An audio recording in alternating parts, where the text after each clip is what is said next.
ça nous amène à parler de nos marchés boursiers en Europe et à Paris notamment, avec Franklin Pichard, directeur général de Kipling Finance, qui est à mes côtés en plateau. Bonjour Franklin. Bonjour Grégoire. Bienvenue, merci beaucoup d'être là. Bon, la big picture du jour, c'est évidemment le CAC 40 hors dividende, qui s'installe au-delà des 6200 points, des niveaux qu'on n'avait plus vus depuis l'an 2000. Il faut remonter à l'an 2000 pour parler de records historiques sur le CAC 40 hors dividende. 6200 points et maintenant, c'est un peu la question. Comment est-ce que vous jugez ce niveau de marché aujourd'hui, Franklin ? Écoutez, il y a une quinzaine de jours ou 3 semaines, on avait dit qu'on prenait un petit peu nos bénéfices. On était autour des 6000 points. On considérait que c'était déjà une belle performance. Et on était encore un petit peu dans l'attente à ce moment-là de nouveaux drivers qui allaient nous donner le potentiel de s'apprécier différemment et encore davantage. Finalement, sans trop d'effet, on a pu maintenir cette trajectoire. Et aujourd'hui, après avoir commencé à faire un peu de cash, on reste positionné parce que on a un nouveau catalyseur qui sont la saison des publications. Alors elle démarre juste cette semaine, mais pour le moment, ce qu'on voit est très beau. On le voit avec les banques américaines qui reflètent un petit peu. Tout le monde, à travers les résultats des banques américaines, attendait un petit peu de voir ce que derrière les entreprises allaient pouvoir annoncer. Or, c'est très bon. On l'a vu hier. Alors, ça a été, on a commencé par le bouquet final avec LVMH. Ouais, donc, c'était absolument extraordinaire. Mais on a eu l'occasion de l'évoquer ensemble, des titres qu'on ne soupçonnait plus, dont on n'attendait plus grand-chose, comme Publicis. Eh bien, on voit que là aussi, les résultats sont au rendez-vous, qu'il y a une dynamique qui est en place, passée et à venir. Donc, ce sont autant de motifs qui font que les investisseurs se disent maintenant, j'en ai un peu encore en réserve. D'abord, j'ai des plus-values. Je peux me permettre de voir en cas de correction quel sera ce niveau de correction, mais j'ai des plus-values tellement énormes et importantes que je peux payer pour voir et rester dans ce marché dans l'immédiat. Ouais, c'est intéressant, LVMH Publicis, parce qu'on est vraiment aux antipodes. LVMH, même s'il y a eu quelques trimestres compliqués l'an dernier, on n'avait pas trop de doutes sur la capacité du numéro 1 mondial du luxe à maintenir quand même une dynamique de croissance, alors qui s'est révélée spectaculaire. En revanche, c'était moins évident pour un groupe comme Publicis, qui renoue avec la croissance plus vite que prévu. Je note juste le parcours boursier quand même de Publicis. Pour le coup, le marché a quand même bien vu les choses, visiblement, parce que le titre a doublé par rapport au point bas de mars 2020. Assez spectaculaire comme trajectoire, là. Comme LVMH. Ouais, LVMH a également doublé sur son point bas depuis mars 2020 aussi. Donc effectivement, on voit que pas du tout pour les mêmes raisons, partant pas du tout du même point, on voit que les groupes et les investisseurs ont su comprendre, déceler quel intérêt on pouvait avoir à être entré plus tôt dans le marché et puis surtout à rester positionné et à rentrer aujourd'hui, puisque Publicis c'est la plus forte hausse, et de prendre des positions encore pour ceux qui n'avaient pas vu la valeur venir, quoi. C'est intéressant parce que finalement ça conforte un peu toutes les stratégies, c'est-à-dire ceux qui veulent rester focalisés sur la croissance, la visibilité, parce que des profils d'investisseurs plus conservateurs, et on pourrait l'être à moins. LVMH montre la voie. Pour ceux qui sont tentés d'être peut-être plus agressifs, plus cycliques dans leur manière d'investir, Publicis, là aussi, valide totalement ces stratégies depuis un an, quoi. Oui, tout à fait. Pour voir sur LVMH, aujourd'hui, les analystes ont un objectif de cours autour de 660 €. Ouais. Si vous me permettez cette familiarité, mais ils en ont encore sous la pédale. On attend la réouverture des boutiques, de la distribution spécialisée avec Sephora. Tous les moteurs ne sont pas allumés. Tous les moteurs ne sont pas là. Donc, effectivement, c'est toujours quelque chose de confortable. Et puis serpent de mer. Le jour où on fera un spin-off, on séparera LV de MH, la maroquinerie et la mode des spiritueux et autres. Là, on créera une valeur supplémentaire et visiblement, beaucoup d'investisseurs aussi se disent « Mais pourquoi est-ce que je vendrais LVMH aujourd'hui ?» Il n'y a aucune raison objective de vendre la valeur. Il y a des maisons de gestion. Hier, Montségur, qui est le directeur général de Montségur, interdit à ses gérants de vendre LVMH. Oui, il n'a pas tort.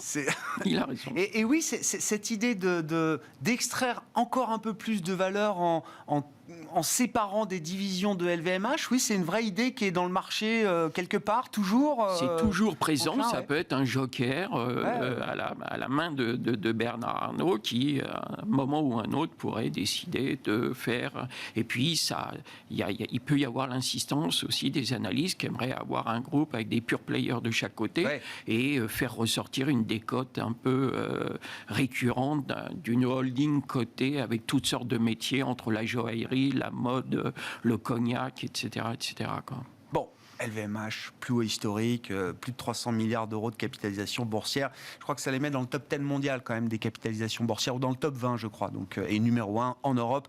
De ce point de vue-là, en termes d'idées d'investissement, justement, 6200 points et maintenant, c'est la suite de la question, c'est-à-dire que voilà, LVMH ça a payé, Publicis ça a payé, alors on peut très bien continuer avec l'un ou l'autre, mais est-ce qu'on a d'autres idées peut-être qui ont moins payés jusqu'à présent, qui sont valables également pour la suite, dans cette idée quand même de réouverture des économies, et à commencer par les économies européennes, qui restent pour l'instant sous contrainte, plus qu'aux États-Unis notamment. Oui, c'est ce qu'on disait à l'instant. Il y a ceux qui nous écoutent, qui nous regardent et qui se disent moi, je n'ai pas profité du doublement sur Publicis, par exemple. Mais aujourd'hui, quelles sont peut-être les pépites de demain? Et à travers cela, il y a des valeurs qu'on regarde, des valeurs qui ont été complètement délaissées par les investisseurs. Je pense à Imerys, par exemple, qui est une boîte dans la maîtrise des sciences des matériaux spécifiques, qui accompagne les entreprises sur des produits abrasifs, la construction, les talcs. Alors, ils ont toujours cette petite épée de Damoclès au-dessus d'eux, mais qui va être vite réglée au mois de juin prochain.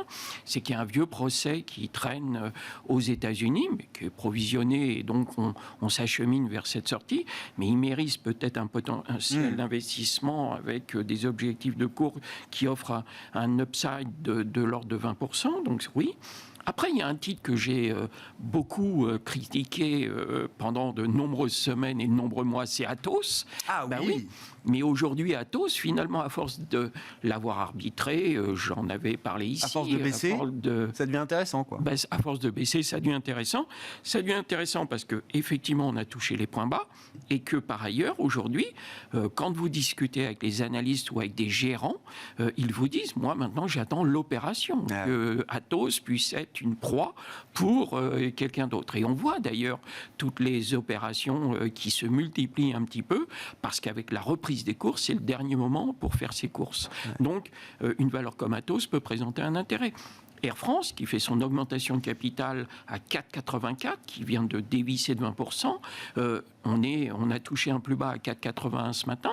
Je pense qu'aujourd'hui, on peut, à mon avis, revenir sans grand risque. On aura des annonces dans quelques semaines ou quelques jours d'Emmanuel Macron qui va dire comment on réouvrira un petit peu tout. Entre autres les voyages, ça vient d'être évoqué par votre économiste à l'instant. Les voyages domestiques aux États-Unis repartent, le transport, l'hôtellerie, etc. Air France, je pense qu'aujourd'hui, le pire est derrière nous. On retouche et on renoue. On a la garantie que Air France ne va pas disparaître avec le soutien de l'État aujourd'hui. Voilà, c'est ça, avec un actionnaire de référence qui fait qu'on ne peut pas couler. Donc voilà, je pense que ça peut être... Pour ceux qui veulent investir aux côtés de l'État dans une entreprise du secteur aérien. Une autre petite idée, Air Liquide, ça va être une année de distribution, d'attribution gratuite. Donc le titre n'a pas fait grand-chose, il fait moins de 5% au début de l'année. En revanche, on a ce virage électrique, hydrogène, etc. Et on a une vraie stratégie qui s'est mise en place, qui va finir par payer. On aura une distribution, une attribution comme tous les 2-3 ans. Donc là aussi, pour ceux qui veulent de être la actionnaire d'Air Liquide cette année, c'est plutôt favorable. C'est plutôt le bon moment. On sait qu'en général, on détache, ça perd, et puis ça rattrape immédiatement et ça corrige à la hausse. Voilà un petit peu. Puis un dernier titre aussi, c'est Lafarge Holcim. D'ailleurs, on ne dira plus Lafarge, on dira Holcim. Et là aussi... mais c'est quand même un... C'est un changement de nom qui est quand même, enfin, c'est pas juste du marketing là. Ah non, c'est quand même fort en symbole.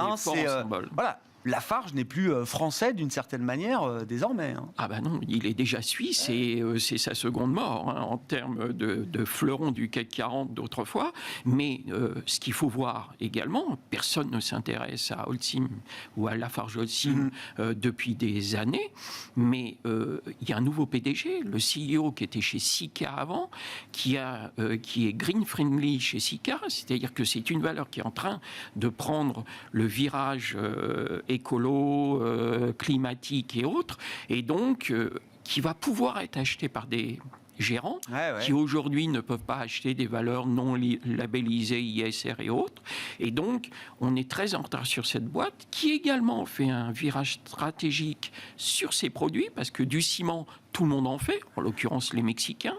On peut faire du ciment pas cher, mais là aussi, il y a eu une acquisition qui a été très importante. Ils ont racheté une société aux États-Unis il y a quelques semaines avec des produits à forte marge, des produits plus fins, spécialisés, techniques, tournés vers l'isolation, vers le virage écologique et la consommation, les immeubles à basse consommation.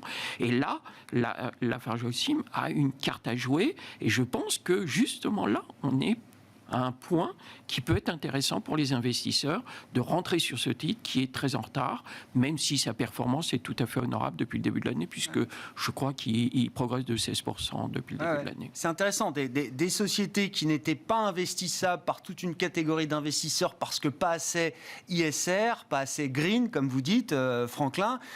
À partir du moment où elles se mettent à faire des efforts, où ces efforts deviennent visibles, ça veut dire qu'il y a un retour d'intérêt de la part d'investisseurs importants. Oui. Ni ESR, ni ESG, hein, avec les problèmes sociétals, puisqu'il y avait eu le passé avec la Syrie. Merci beaucoup, Franklin. Merci pour votre analyse de marché, ces idées que vous avez pu nous présenter. Franklin Pichard, à mes côtés en plateau, le jeudi à la mi-journée, une semaine sur deux dans Smart Bourse, directeur général de Kipling Finance.